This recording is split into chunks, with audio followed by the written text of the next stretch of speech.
Welcome back to Film Buff Bros, and in this episode, we're going to chat about our favorite David Cronenberg movies. Yes, we are. Yeah, again, I'm not a huge fan of his work. It's a little too grotesque for my taste. And I'm going with The Fly, and it is really grotesque towards like the end of it, but not as grotesque as some of his other ones. I thought about choosing Dead Ringers. I'm not going to mention what you're choosing yet, but that's also up there for me.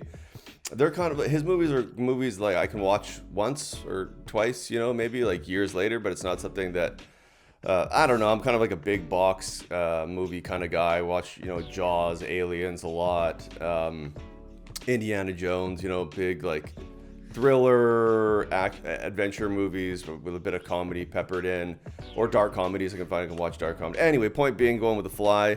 I really love the arc of Jeff Goldblum's character. Like, it's just a very rapid arc as soon as he goes into that booth. Like, he's very like chill and like methodical. He wears the same suit every day, and he just seems like this level-headed genius.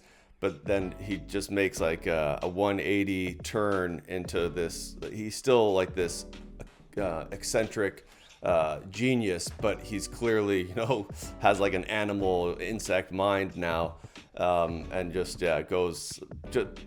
There's like that 180 turn after he goes in the booth, but then it's progressive from there, almost like exponentially progressive into madness. And yeah, I like all the performances. It has the dark Cronenberg. Like, he does a good balance of having dark and then just like kind of classical cinematography at the beginning, where a lot of dark movies, it's just like every room is lit the same. Pardon me.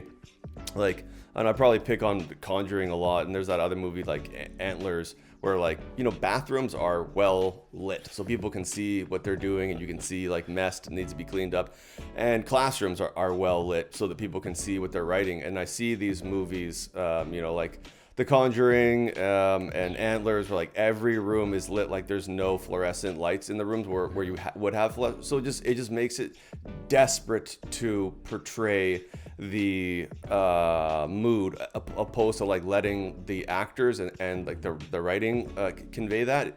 It just seems like desperate and like over the top, really, and unrealistic, which it just screams to me when I'm watching it. You're watching a movie, like, opposed to, you're a voyeur watching like two characters talk.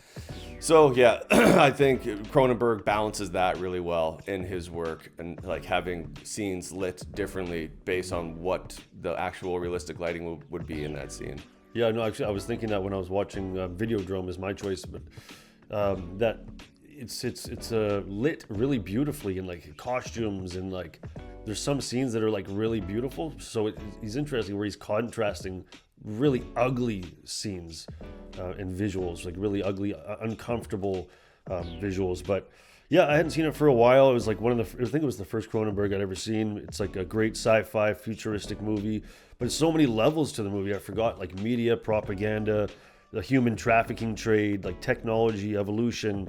It's in the vein of like Vonnegut, Philip K. Dick, and it's about like, the media and the government capitalizing on the exploitation of suffering and fear for money. So very prophetic. It deals with like VR, where he's got like the helmet on, and it's just like, it's like 1984. They Live. The snuff thing is really, uncomfortable. It's deliberately unapologetically visually shocking and unattractive. And like you said, like, that's not everyone's cup of tea. And again, there's some films that, like this one, where it's just, I'd probably go back and watch it maybe every 5 years, but I do like the film. It's just not something I want to see rewatchable wise.